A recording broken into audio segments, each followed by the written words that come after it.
Episode number 711. 711, you heard that right, of Let There Be Talk.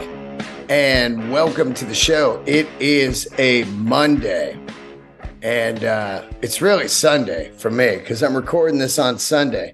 And then I make it look like it's Monday. Hey, man, just waking up here doing the podcast. But it's fucking Sunday.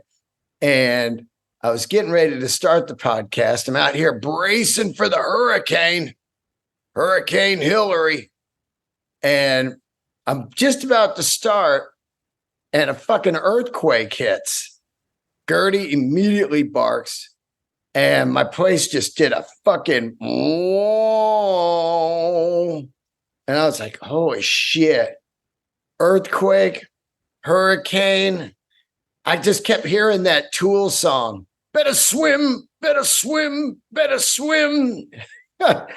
Welcome to the show. It is fucking nuts in the world.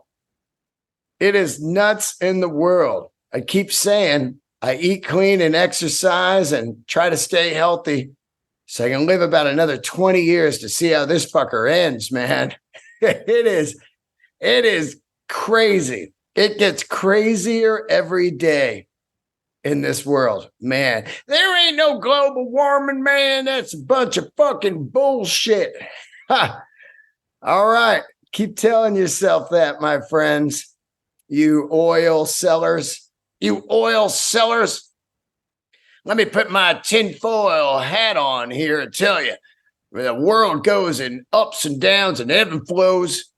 And the world's flat, and then it's round, then it's fucking, I don't know. Anyway, all I do know is I'm 57, and there's never been a hurricane in California. And you get an earthquake. Before I was always like, I'd never live in Florida or, any of those hurricane areas because they get them every fucking year. And you get an earthquake like once every 10, 20 years, a big one, like I lived through the 89 one. And then I think 92 was the Lama Lola, whatever it was, in LA. But this was crazy. Just sitting here, pouring rain, and then a fucking quake. LA has lost its mind, too. I went to the grocery store last night after I did a spot at the Comedy Store. And I thought, well, I'll stop at the grocery store at 9 o'clock. There's never anybody there on a Saturday night. I'll stop in, get some fruit, grab some sparkling waters, and get ready for a Sunday, And I go in there, and there's like a fucking 100 people in the grocery store. And it doesn't even hit me at first. I'm still going over notes in my head about my set, like, oh, fuck, I forgot to put that joke in there. And this is it, I'm just kind of going there. And then I start looking around and I'm like, hey, what the fuck are all these people doing in the grocery store? And then I go to get some fruit and there's no fucking fruit. There's no strawberries. There's no blueberries. There's a million bananas. I guess LA does not eat bananas. Probably, that'll make me fat. But there was no strawberries, there's no blueberries, and the cotton candy grapes were fucking gone. The new Delray favorite ever since I had them in Seattle a couple of years ago. There was no fruit. I'm like, what the fuck? And then I turned the aisle to get some sparkling water, and there was no fucking there was no water. There's no toilet paper. It was COVID all over again. People had lost their mind. They're like, the hurricane's coming. Oh, man, Governor Greasy has declared California a state of emergency. I better go get shit. It's just fucking raining right now, That's it. It's fucking raining. There's zero wind. Thank God. And, people have lost their minds. Anyway, so I don't know. I'm just here and I'm ready to podcast for you guys on this crazy weekend. It was a interesting weekend. It was the third annual 818, maybe the second one, but Brody passed away. Brody Stevens, good friend of mine, and a solid human and everybody's favorite in the comedy community. Passed away 3.5 years ago. And he always had this bit, 818 till I die. 818 is the Valley's prefix back in the day. Remember that? Back in the day, each kind of area had their own prefix. Los Angeles was 213 and 818. That is it.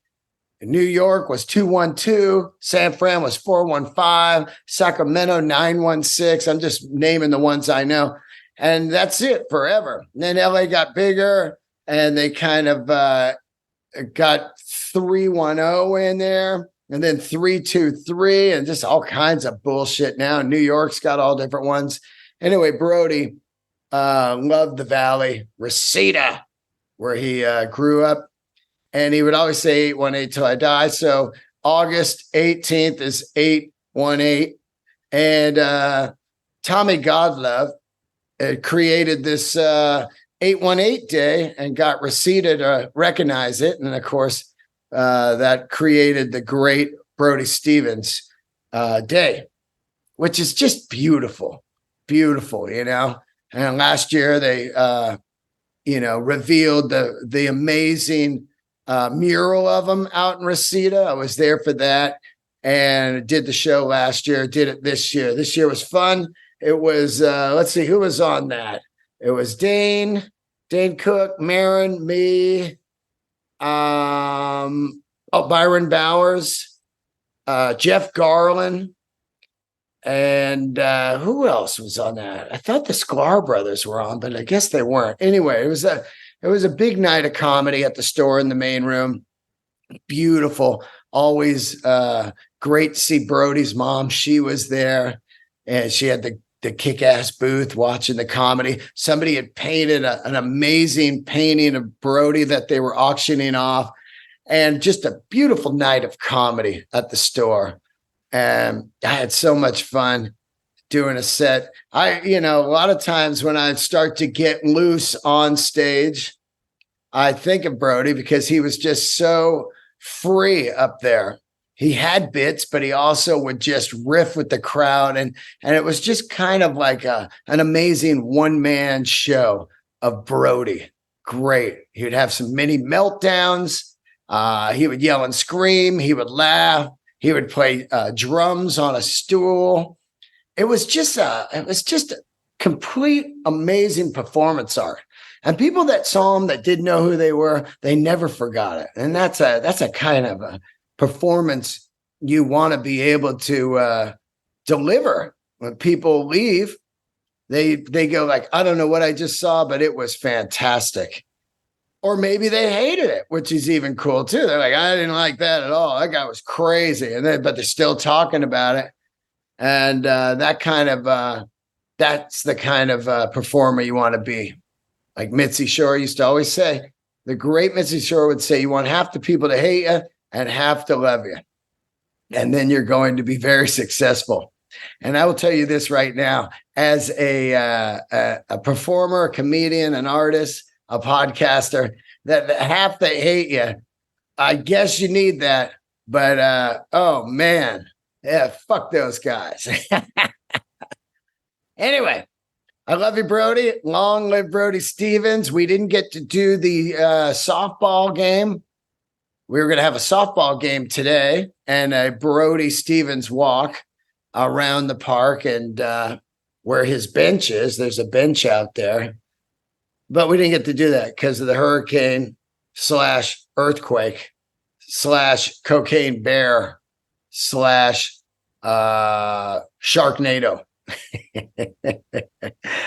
Fucking nutty movies are coming true. Anyway, so there it is. The great Brody Stevens. Love you, brother. Yes. If you haven't seen any of the Brody clips, I highly recommend you YouTube Brody Stevens and just enjoy yourself for a couple hours and watch some very original stuff, man. Another thing happening today is the legendary Mr. Robert Plant's birthday, 75. It's amazing Robert Plant's only 75, because I always picture him as maybe around 80 in the last few years, because he's just, not because he looks old or anything, but more like he's just been in my life for what feels like a zillion years. In everybody's life, he's been on stage about 3/4 of his life, and nonstop performing. 75, still doing it at a high level, doing those Alison Krauss tours. This guy is, it's unreal, his career, if you think about it, because he's in the biggest band in the world. John Bonham passes away. They don't want to do it anymore. And then he starts a solo career. And his solo career was very fucking successful. Still is. You know, Grammys, massive ticket sales, a lot of hits in those early days, man. Little by little. I mean, man, his solo stuff, totally different than Zeppelin.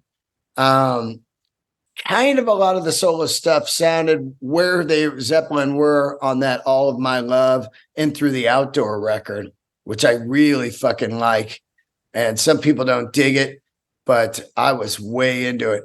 It was the mature Led Zeppelin. This is a Led Zeppelin as adults, but I really like In Through the Outdoor. And then I like a lot of Plant solo songs.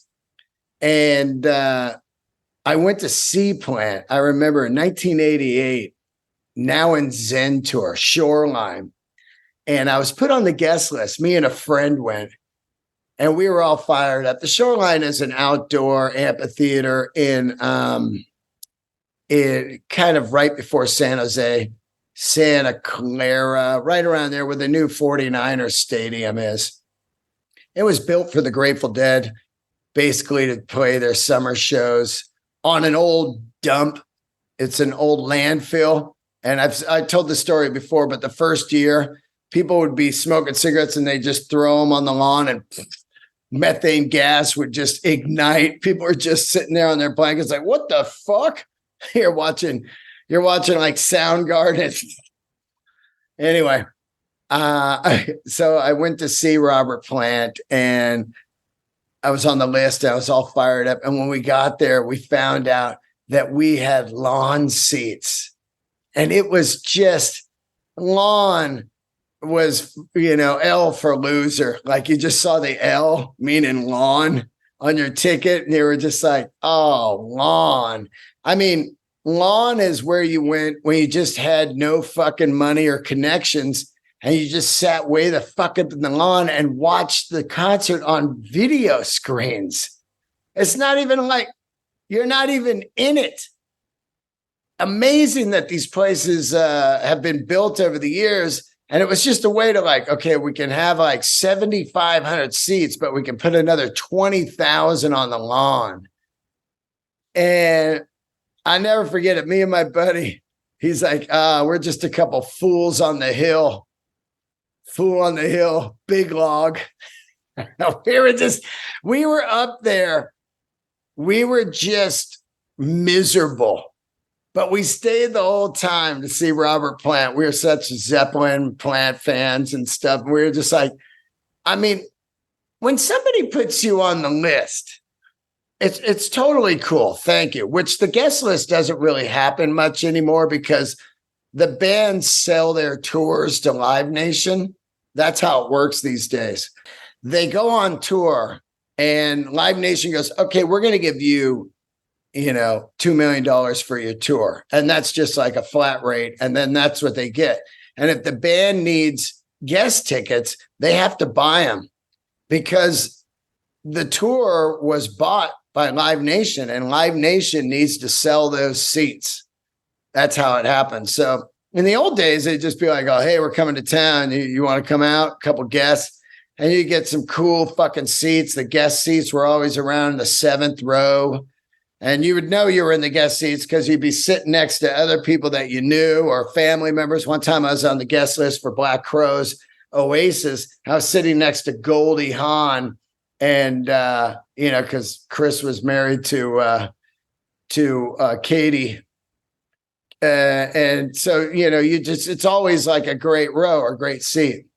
But now it doesn't really happen. Like people are like, hey, you going to go to Metallica? And it's like, well, I said it before. I don't know how to buy tickets anymore because you go on and you're like, oh, these are like $1 million. So, and I'm not going to hit up the band because I know that they're going to pay for it. It's like, hey, dude, that's just a weird thing. Like now, if they reach out and go, hey, we're in town, you should come down, then I fucking go. But I don't really want to reach out to somebody and be that person like, hey, man, can you get me on +1? When people hit me up about the list, I go, yeah, I just go solo. All I need is one, dude. I understand you only get a few. I think that if somebody puts you on the list these days, they should warn you if you're going to be on the lawn or not good seats. I know Nikki Sixx, he got me some tickets to go to that stadium tour. And then when I found out they were just kind of out with the people, I just gave them to Ian because I was like, I'm not like some fucking diva or anything, but I've been to 1 million shows and I can't be out there with the beer spillers, fucking, and the long lines. I just did it for Dead & Co. because I'm into getting into that situation. You're at a Dead & Co. show. It's going to be some cool people out there that are just like chill, but you get to like a Motley Crue crowd and you're just, all right, dude. And fucking, I'm old, man. I'm fucking old. I wear nice clothes. I don't like shit spilled on it. I don't like cigarettes. I've turned into that fucking grumpy old man. I'm not a grumpy old man. Actually, that's not true. I just, I'm into comfort. I'm into comfort, man. I got used to the side of the stage, watching the band, just enjoying, looking at the guitars they're switching, checking out other stuff, watching the crowd from afar. I'm into that. And also I go to the shows mostly for the hang now to see old friends because I've seen all these bands. I've seen all the bands, so I'm mostly there for the hang. And that's even weird. They go, hey, I put you on the list. You're like, well, where am I? Do I got good seats or am I on the lawn? That's a weird fucking thing, right? Am I on the lawn or do I got backstage pass? Do I got parking? Hey, do I got parking, man? These are all fucking big deal. Parking is $100. Parking is a fucking, man, I sound like a fucking asshole today, all right? I'm just being honest though, man. It's so hard to go to concerts. As you get older, you're just kind of like, oh, the bathroom line. Oh, man. What if I got to shit? I got to shit at the arena? Oh, I was at the farmer's market earlier this morning drinking coffee and a shit came on. And I was rolling the dice, man. I was like, do I try to get some fruit or do I just go home? And I rolled the dice and, I was doing the old ignore it for a while. I could make it go away. Then I got the fruit and I fucking burned rubber home. Oh, man. The shit on. Whenever I hear The Sinner by Judas Priest, I sing it as the shitter. God damn, that's a high note. Shit on. And I'm fucking crazy today, man. The earthquake it rocked me, man. It turned me into a fucking grump. Tomorrow I'll be like, oh, I didn't mean any of that shit, man. I was just fucking, yeah. I'll go to a concert. I don't give a fuck. But today, that's where I'm at. Yeah, shit. Oh. So Robert Plant, happy 75th birthday, man. This guy, the Honey Drippers, Alison Krauss, Robert Plant, Zeppelin, the Page Plant. What was that? The Joy one.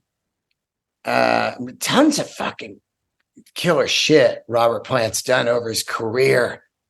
Robert Plant's solo career is totally, of course, overshadowed by the massive Led Zeppelin career. I mean, of course, anything Robert's going to do is overshadowed by Zeppelin. But if you think about Robert Plant's solo career, if it was my career, people would be like, God damn, this guy's fucking huge. He's been huge for years, man, with all these radio hits and, Grammys and stuff.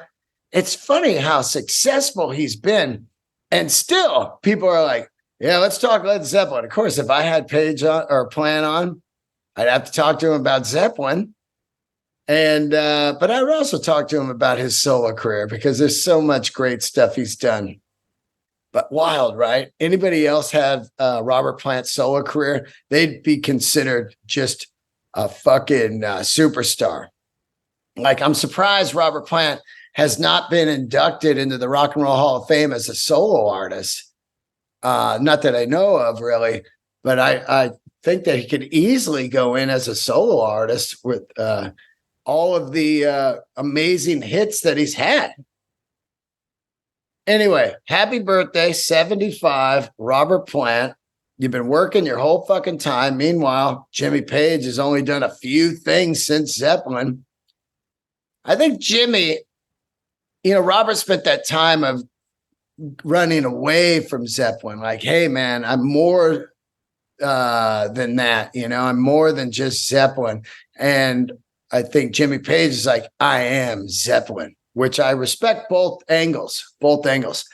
Today, I was surfing around YouTube to find the perfect clip to put up of Robert Plant. I posted it up on Instagram, and man, did it get flagged instantly. Anything you put up a Zeppelin is just boom, flagged right away. So I was putting up The Ocean, which was live from Madison Square Garden. And that is The Song Remains the Same. One of the greatest rock concert films ever, hands down. And there's so much folklore of The Song Remains the Same and so much myths and so much craziness surrounding the filming of that, the release of that, and everything that happened around that concert. And it is really kind of my first introduction to the Madison Square Garden. And I remember watching that thing in a late night, midnight movie in Santa Rosa, California, on 4th Street. There's a movie theater there. I think it's still there. And I went to the midnight movies to see The Song Remains the Same. Fell in love with Dazed and Confused from the movie. And I just told this story recently where I borrowed the neighbor's Song Remains the Same soundtrack and never gave it back. But that was my kind of introductory to the Madison Square Garden, non-sports.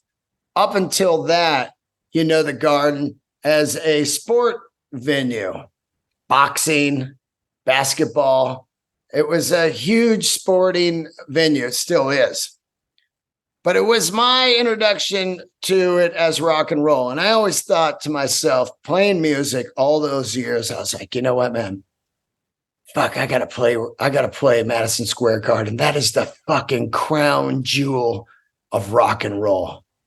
The Garden, the Forum, Red Rocks, those are the three in America, the crown jewels. Now, the Cow Palace, it's of course means a lot to me, but that's more nostalgic because of where I grew up and all the shows I saw on there. But when you looked at the high level of prestige of the Garden, the Forum, and Red Rocks, those were the venues.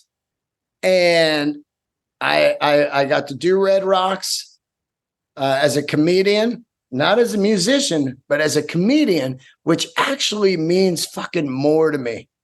To do these venues as a comedian means so fucking much to me because I wasn't even doing comedy 14 years ago. I was fucking selling motorcycles in Van Nuys, California, in 110-degree weather, pushing out fucking ultra classics in the sun so some guy could see the sparkle on the paint job, just burning up, getting melanoma standing there while the guy goes, I don't know, is that pearlescent white or is that silver? Can we pull out the silver one next to it and just see, I better go home and ask my wife if I can get this motorcycle. You ain't getting a fucking motorcycle. If you got to ask your wife, you ain't getting shit. That's what I wanted to say to those guys always. Get the fuck out of here. You ain't buying shit. Anyway, my point is to do comedy at the Red Rocks and the LA Forum. I did the Forum twice. And I did that because Mr. Bill Burr has asked me to open for him. And you got to think about all that hard work that Bill put in his career to get to that fucking level. And at the meantime, I'm busting my ass just trying to get booked as a headliner in America. And then he's sharing that experience with me and just blowing my fucking mind, So yesterday, because it's Sunday, but the podcast is out on Monday. So anyway, a couple days ago, the illusion that this is recorded on a Monday, like I said. Anyway, Saturday, I get a call from Bill. He says, hey, man, you at home? I go, yeah. He goes, I'm going to stop by. And I go, okay, cool.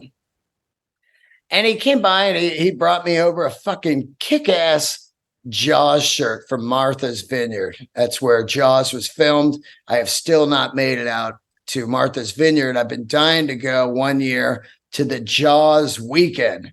They do like a kind of a Jaws weekend or week out there. And I've always wanted to go there and just see those locations and just take it in, Jaws just being in the top 5 film ever for me. So he brings me over this beautiful, cool shirt, man. It's like Jaws. What's it say? I got it right here. It's Jaws, Martha's Vineyard. And it's just it's the drawing of the shark from Home of Jaws, Martha Vineyards, from when the town meeting, and Quint goes down there. Y'all know who I am. You know how I make a living. I'll catch the shark for 5, but I'll find him and kill him for 20, whatever it is. Which, by the way, side note, the Jaws play is going on Broadway in New York. I must see this. I've got to see it. It's got Quint's son in it, Robert Shaw's son in it, and man, it looks fucking great.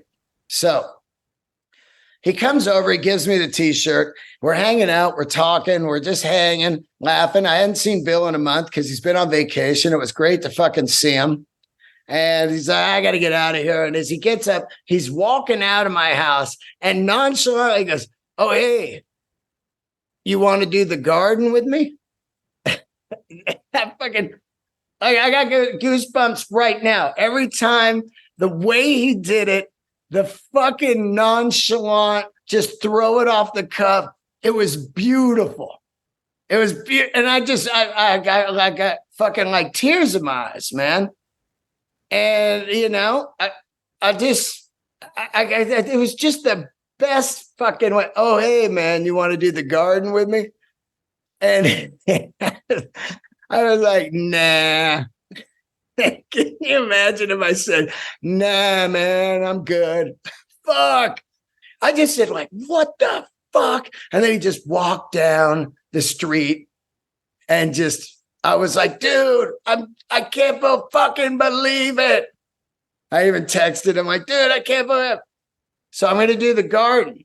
And man, I mean, I got to tell you, man, there's just nothing more mind-boggling to me than doing the garden, stand-up comedy. Unfucking believable, man. And thank you, Bill.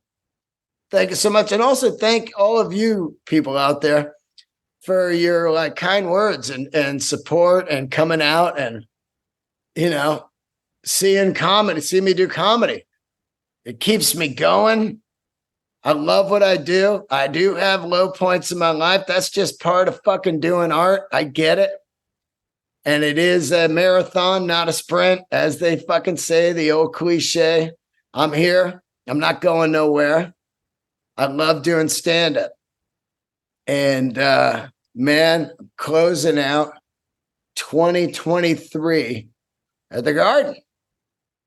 No matter whatever happens in my career, I've already made it, man. I made it the day they painted my name on that Comedy Store wall. That was the day I made it because I had no expectations at all. I'm doing comedy.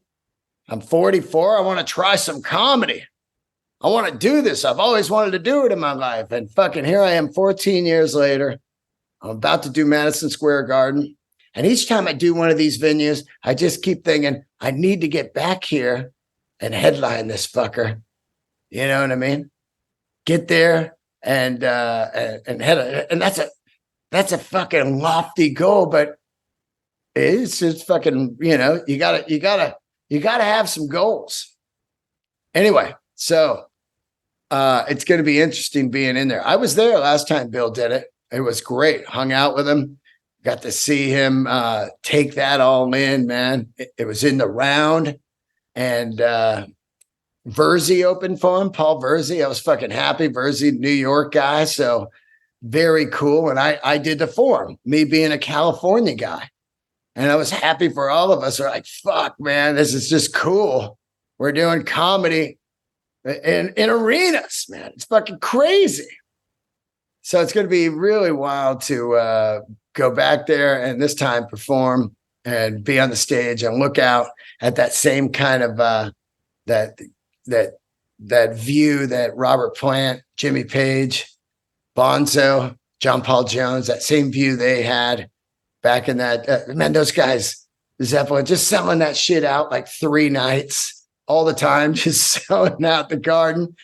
Full takeover of New York, coming into town, renting like 6 floors of a hotel, just rampaging through New York City. I love it. I love it, man. Comedy and rock and roll. They are up there, man. So that's a little cool announcement there. Little cool announcement. And also, I got some headlining shows coming up. I'm going to be at La Jolla Comedy Store. I'm fired up for that. That's coming up September, 8, 9, 10. I'm going to be in Utah at a club that is quickly becoming people's favorites, Boxcar Comedy. And then a brand new club I'm looking forward to doing out in Colorado Springs called The Funny Pages. These are headlining shows. I'm out headlining and looking forward to that. So that's pretty fucking cool. What else we got, my friends? What else we got? We got a Patreon. We got a new Patreoner, Jeff Howell. Thank you for joining the Patreon. If you want to join the Patreon, people, it is patreon.com/Dean Del Rey. And there's about 140 bonus episodes on there. And also, I do live Zooms all the time on there, which is pretty fucking cool. You can Zoom and get on with me and talk about movies and stuff. So, Jeff Howell, thank you for joining the Patreon. Also, this episode is brought to you by Banker Guitars. Banker Guitars, boutique guitars, handmade by my man, Matt Banker. Haha, Mr. Banker. Go to bankerguitars.com, get in your order, and get a handmade, beautiful guitar by this man. He does Carina V's, Carina Explorers. He does these archtop SGs that I see that Brent Hines is playing at Mastodon. Scott Holliday's rocking the Bankers from Rival Sons. A lot of people playing the Bankers out there. Charlie from Drive-By Truckers. Of course, Marcus King. He is a banker king. He's a banker king. Marcus King tearing it up out there. Still on the road. I think about it.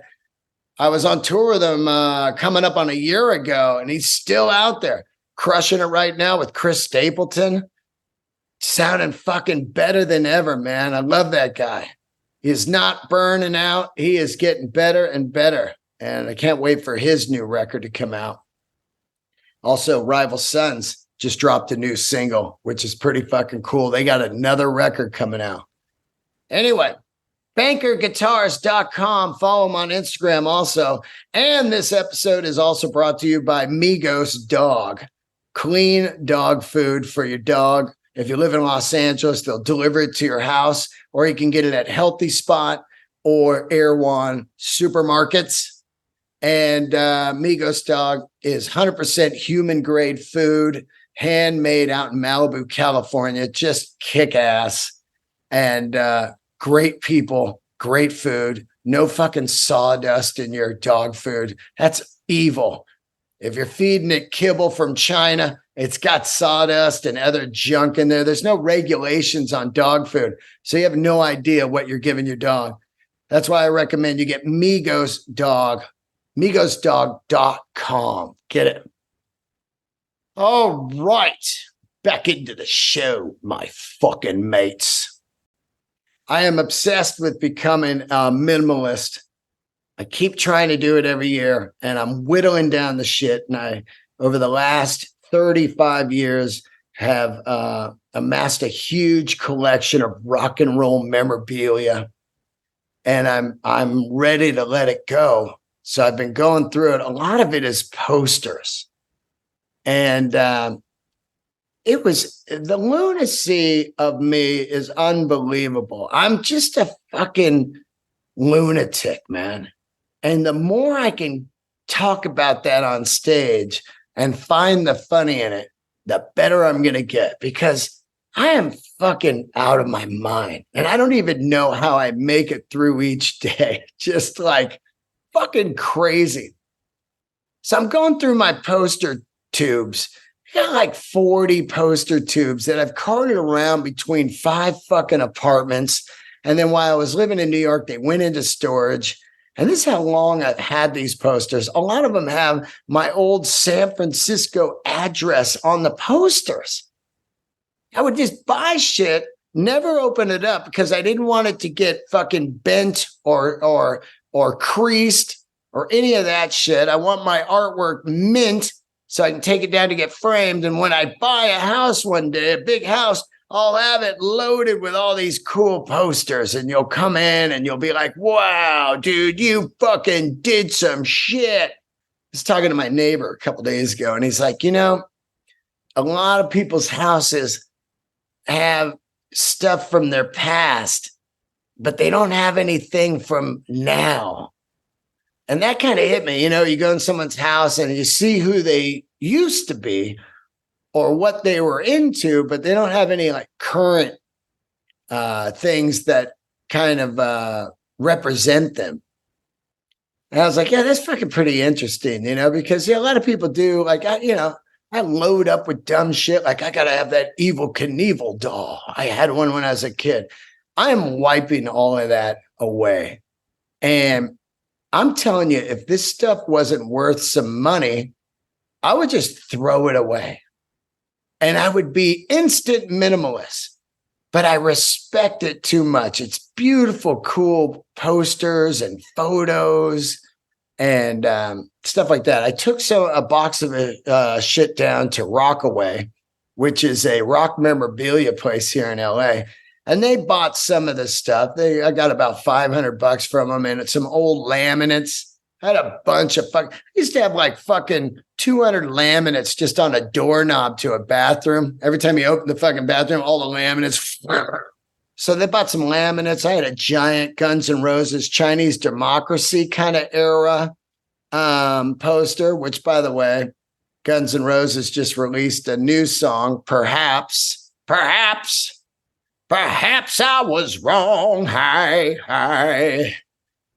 So this is their third tune. They have Absurd and Hard School and now Perhaps.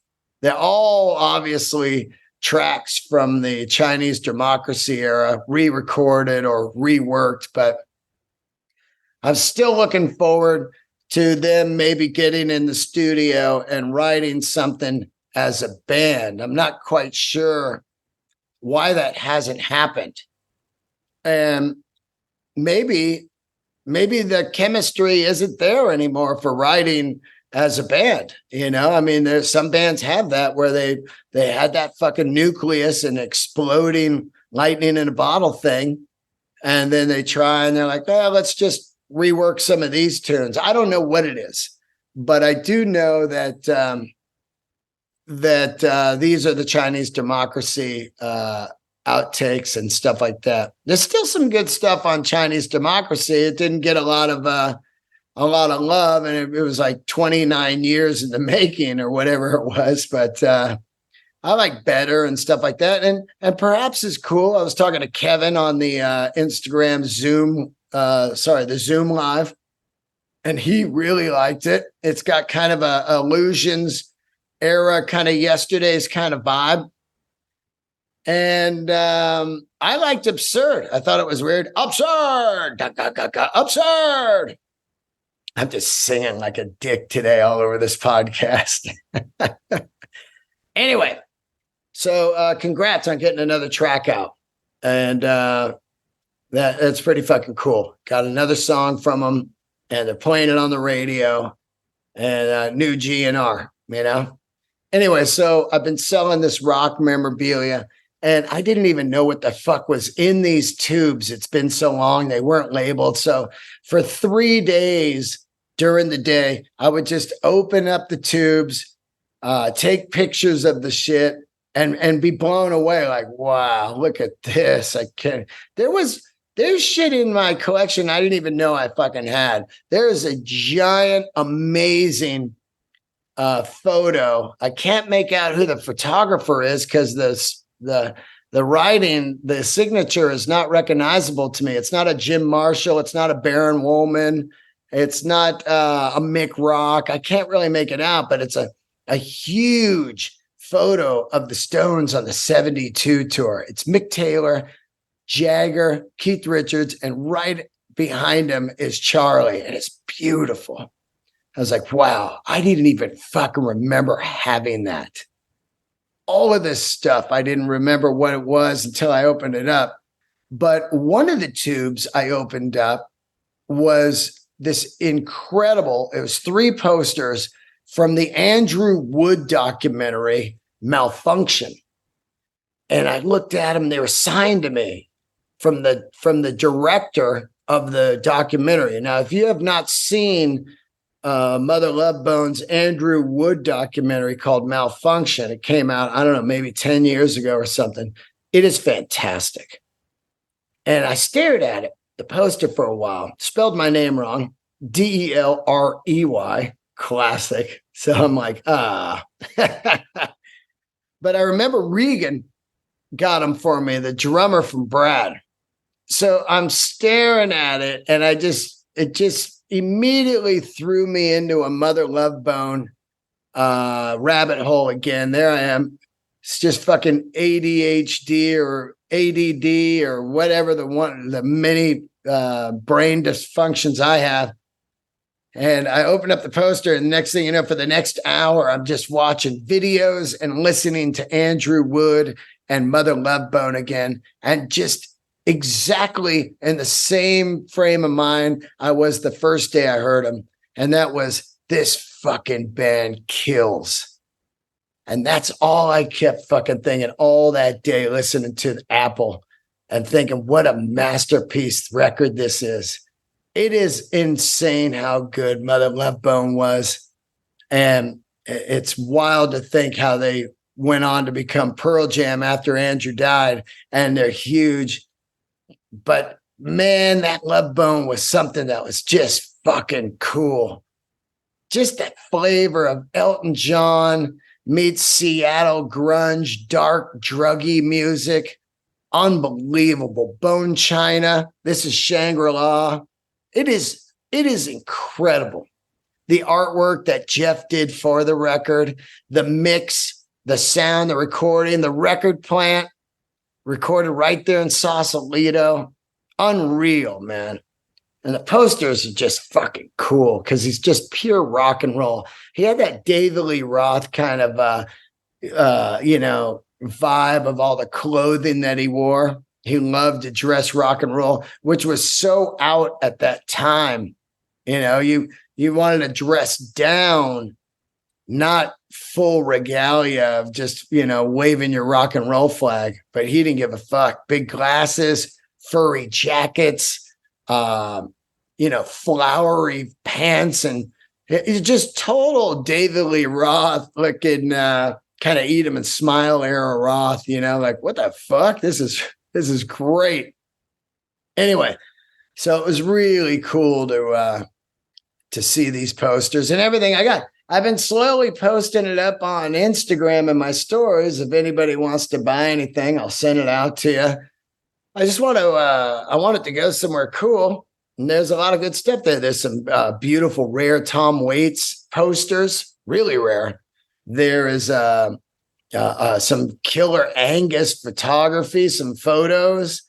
There is, I even got some giant fucking Disneyland posters of rides. They're huge. I bought those years ago. Like, oh man, this would be cool to have in my house. The Haunted Mansion poster, But anyway, you can reach out to me. I can send photos of different stuff I have, and I'll mail it out to you. It's hard to get rid of this rock memorabilia. I'm trying to get down to fucking nothing. I want to get down to my t-shirts, my glasses, and my sneakers and boots. And that's it, man. I want to just get crazy minimal. 57, I'm going to be 58. And man, you never know what's going to happen. I had a friend over the weekend, 58 years old, had a stroke. Fucking brutal. Crazy shit, man. Crazy shit, my friends. So I want you to load your fucking apartment up with a bunch of shit. Reach out. Oh, I'm even selling I'm selling a dude wipe bidet I just found over here. I got a dude wipe bidet. This fucking house, it's going to look like a goddamn fucking swap meet. Swap meet. Anyway, a couple more things, and then I hope to see you guys out at the live shows. Tour dates are at deandelray.com. I was at the Coffee Bean this morning, and Stroke song came on last night. And it immediately hit me. I was like, these guys have a goddamn classic. The song's like fucking million years old now. And anytime I hear it, I just go, this is a masterpiece song. Immediately, it's a classic rock song now. Classic rock. It's 20 years old or whatever, whenever it came out. But anytime I hear Last Night by the Strokes, and even though it's their hit, their first big hit, I still love it. A lot of bands, their first hit, I don't dig anymore. Like I never need to hear Satisfaction by the Stones, of course. I don't need to hear that. But when I hear the Strokes, Last Night, man, it puts me in a fucking great mood because it immediately reminds me of when I first start coming back to LA, playing gigs, and realizing people were wearing leather jackets and playing guitars again. I was like, this is fucking cool. And that fucking record and that song just crushed. Which, by the way, when I was going through my stuff, I just found this beautiful Strokes photo that a photographer sent over to me. And it's them, like, looks like they're just in high school. They're just like fucking so young and ready to take on the world. Like, all right. And yeah, so the fucking song is great. I'm kind of all over the board on this podcast today. I just fucking,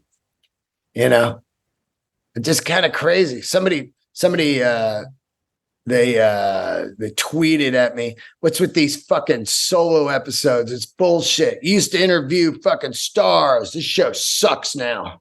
I love somebody all angry, like, God forbid you change. Fuck you. I don't like you. I was like, good. Go home. Go home. Move on, as James Hetfield would say, move on. Solo episodes are fun, man. I love doing them. And they're just fucking squirrely. I don't know where I'm going to go. I put down some bullet points. I get ready to talk about stuff. It takes me a little while to even start doing it because I'm like, all right, I got to fucking get ready and turn this mic on and go for it. The weekend was the anniversary also of Woodstock. And I always love to celebrate Greg Raleigh on that weekend. My good friend, Greg Raleigh. I'll never forget when he did the podcast for the 50-year anniversary of Woodstock. It meant the world to me in New York City. Great. But it got me thinking about the other bands that played there. And one was Jefferson Airplane. And I was like, where the fuck is Grace Slick? So I just tweeted that. Where's Grace Slick at? Anybody know, And then I got an army of tweets and DMs. People tell me, oh, she paints. She doesn't, play music anymore. I go, I know she doesn't play music anymore because I'm alive.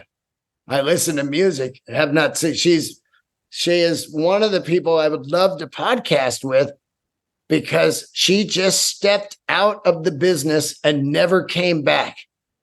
No bogus reunion tours, no fake Jefferson airplanes, none of that, man. There's a fake starship out there, or whatever, airplane out there, somebody's singing her part, but she didn't take part in any of that.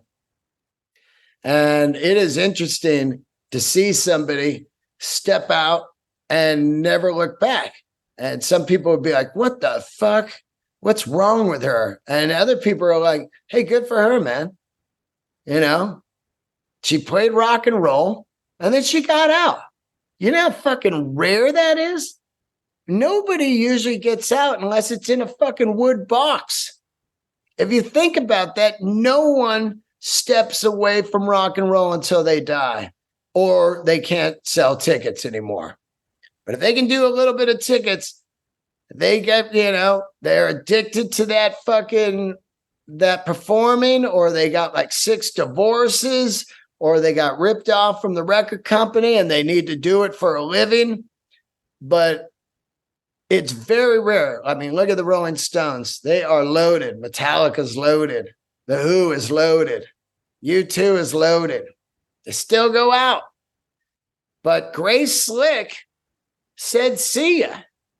And man, would I'd like to talk to her about that. Now, I'm pretty sure she's probably angry out there about the old business and the old world or whatever.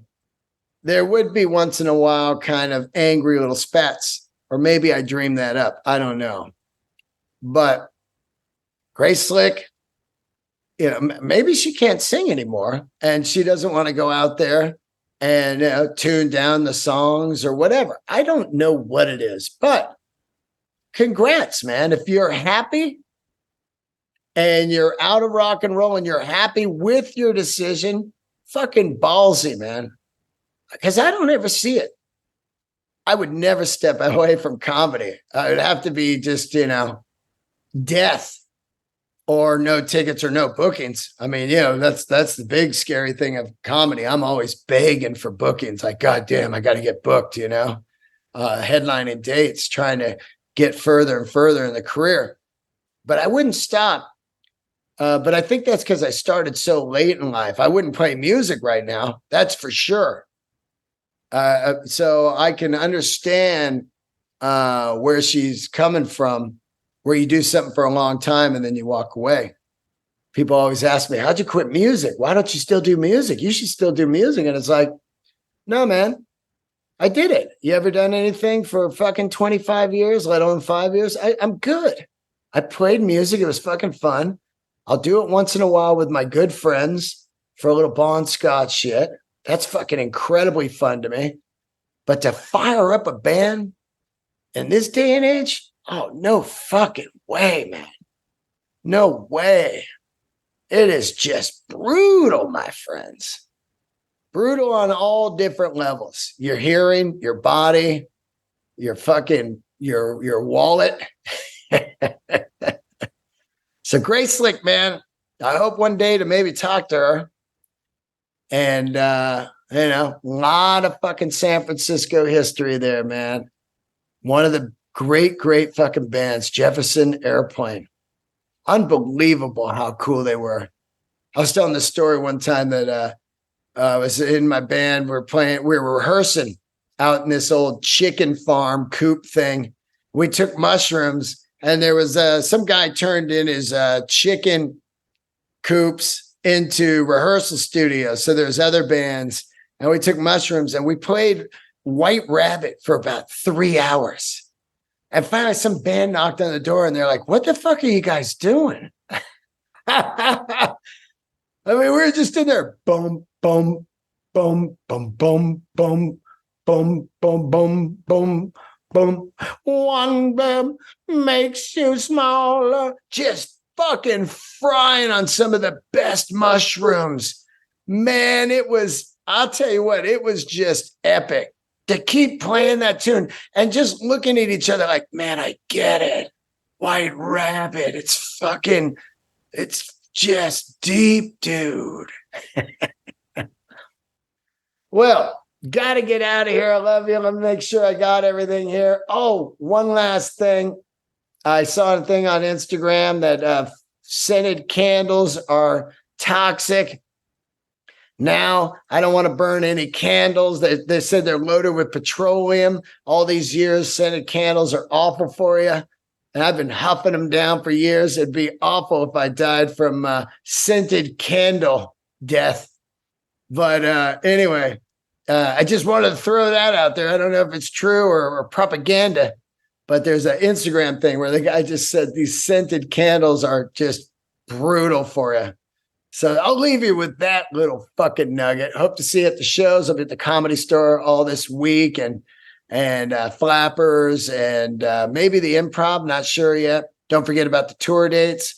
La Jolla Comedy Store and Utah Boxcar Comedy, Madison Square Garden with Burr, and Funny Pages at Colorado Springs. Candles lit. Happy birthday, Robert Plant. I love all you guys. Thanks for tuning in. And don't forget to subscribe on my YouTube channel. And please leave a review on the iTunes. I know I ask all the time, but it fucking helps. It helps. See ya.